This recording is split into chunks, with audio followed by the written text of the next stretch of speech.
Basketball Hall of Famer and six-time NBA champion Scottie Pippen believes that LeBron James has no quote-unquote clutch gene. In a recent interview, Pippen said, "The King lacks the willpower that NBA greats Michael Jordan and Kobe Bryant had, especially during crunch time." So, does Pippen actually have a point here, or is he just being a LeBron hater? So, tanong natin yung legends natin dito.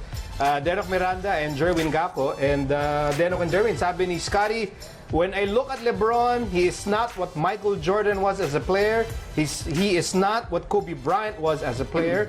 So when you talk about trying to compare Michael's instinct, his ability to take over games, his ability to want to have the last shot, LeBron does not have that gene. That's not in him. Kobe has that gene. Controversial to. Parang hirap na question. Hirap na tanong. So, kayo ba sang-ayon kay Scottie Pippen na sinasabi ni Scottie na si LeBron basically saying na is not a clutch player? Jervin? Ako muna, sa opinion ko lang opinion ko lang to. Kasi different era sila eh. Nung time ni Michael Jordan kasi, ano siya eh, parang shoot first eh. Kasi siya yung talagang star player ng team. Kumbaga, nung time niya, wala pa namang ganong talagang magaling na players eh. So, ang ginagawa niya, kumbaga, siya kanya yung first option. Last shot, mga ganon, sa kanya talaga. Ngayon, kay LeBron James kasi, first pass siya eh. Ini-involve niya lahat ng teammates niya sa loob. Kumbaga, kahit hindi sa kanya yung last shot, basta ma-involve niya yung team niya or kung sinong open, okay lang sa kanya. Para sa akin yun ang ano ko. Ikaw, Denok? Sa akin, ang mahirap eh. Kasi, syempre, LeBron is parang point guard eh, all around eh.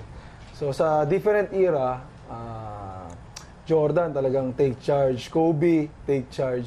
Si LeBron, iiba ng... Kasi siya nag-aano ng tempo eh. Kung kailan slow down, kailan papasa, rebound. Parang stat machine siya eh. So, ang sagutin ko yung pinaka-debate kung sino yung pinaka-magaling. Doon pa rin ako sa 2 beses na Grand Slam. Nag-3-peat is Michael Jordan. Wow. Yun ang basehan. Yun ang basehan. Yun ang basehan. Pero maganda yung punto ni Jerwin na kailangan tignan ano ba ang klase ng basketball at talent level of the different era. Na you have LeBron now na may Kevin Durant, may Steph Curry, may Westbrook, may Harden, may Paul George, ganyan. And ang style talaga ni LeBron is not to outscore you. He's not even there to make sure na mas mataas stats ko sa'yo. Tatalunin kita. So, ang tanong na lang dito is, are you going to blame LeBron for not having the Jordan style or the Kobe style? Kasi talagang, parang lumalabas din, magkakaiba talaga sila. Magkakaiba. Unang-una, sa depensa, nung time ni Michael Jordan, talagang physical na banggaan. Ngayon, touch foul eh. Talagang hindi mo talaga sila mako-compare. Hindi mo sila talaga mako-compare. Parehas silang magaling. Actually, lahat silang magaling.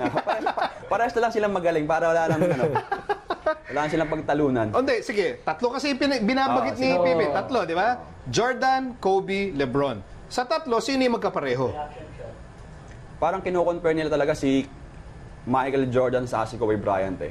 Kasi same sila eh. Yun, pareho. Style, Like, can we agree na yung Jordan tsaka Kobe, in mindset, killer instinct, yung I want the ball in the last possession, pareho silang dalawa. Kasi idol ni Kobe si Jordan eh. Exactly. Kaya... Diba? Kahit yung mga move nila eh. Di ba yung meron video, yung side by side, di ba? Yes. Si Jordan, parang si Kobe, parehas sila eh. Si Michael Jordan sa si LeBron walang ganun eh. Ang pareho lang jersey number. So, okay, given your experience in basketball, okay, pag tinitingnan nyo yung Michael Jordan, LeBron James, magkaiba ba talaga? In terms of personality, in terms of playing style, position-wise, Denok? Magkaiba. Sobrang laki. Kasi to nagpo-point eh. Saka 6'9" to eh. Saka in-involve na lahat. Si Jordan, in-involve niya kaso ang sistema ngayon, ang sistema ni Jordan is triangle. More science yun eh, na passing, backdoor, less dribble. Ngayon, paramihan ng dribble eh. Talagang, Dribble kumbaga drive sa na ngayon 1,000 dribble, baka usimot eh. So, yun ang diferensya talaga. Okay. Hindi mo talaga mako-compare. So, Scotty said na yun nga, walang clutch gene si LeBron. So, ang tanong, basic question, si LeBron ba clutch? Yes or no?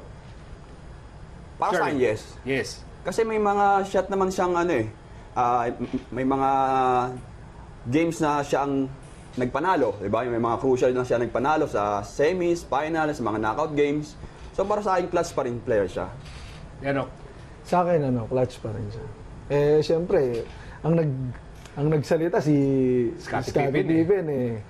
Siyempre, si Jordan saka siya magkasama. So, sa akin parang meron siyang hate na konti kay Ikaw nagsabi niya, ha?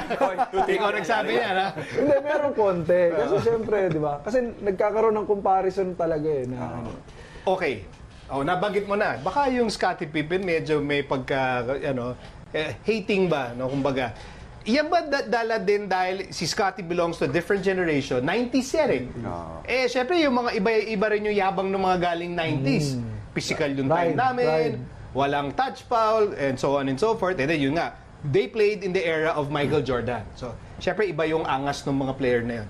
Kayo ba, aminin nyo ha, so kayo, in your generation, pag tinitingnan nyo yung mga bata ngayon, do you also catch yourself saying, kasi iba nung time namin, kaysa sa time nyo, madali basketball ng time ngayon eh. Then, yung totoo ha, Yung totoo. Oo, yung totoo. Siyempre, sa pride, di ba? Lalo na ngayon, naglalaro kami sa MPB, ang daming bata. So, siyempre, sa akin, ako, hindi rin ako papatalo. Siyempre, makakatikim ka ng konti bago ka, yan, totoo yan. Kasi, siyempre, pride natin as kahit naman tumatanda tayo, di ba? Yung mga bata talagang papakita lang yan, lalaro lang yan. So, siyempre, bata, diyan ka muna. Hintayin mo muna kaming mag-retire. Tapos pagkatapos mag-retire, ikaw na. Tsaka mo, ikaw, naramdaman mo yun? Oo naman. Kaya nga may tinatawag na respeto eh. Di ba? Respeto muna Respeto kami. lang. Di ba? Nanggaling din kami dyan eh. Ngayon kami naman. Darating naman kayo dyan eh. Kaya pag time nyo na, siyempre, respetuhin din kayo. Magbigay ka lang ng tawag dito, good example sa kanila. Ganun lang. Ayun, lumabas din ang totoo. Oo, yun ang totoo talaga. Lumabas ang totoo. Veteran's pride. Okay, so that settles that discussion. We're not done with Jerwin Gaco and Denok Miranda. Still ahead. Jerwin and Denok will discuss UAP Stars 30 Ravena's inclusion in the final Gilas roster for the last window of the FIBA World Cup qualifiers. So stay with us.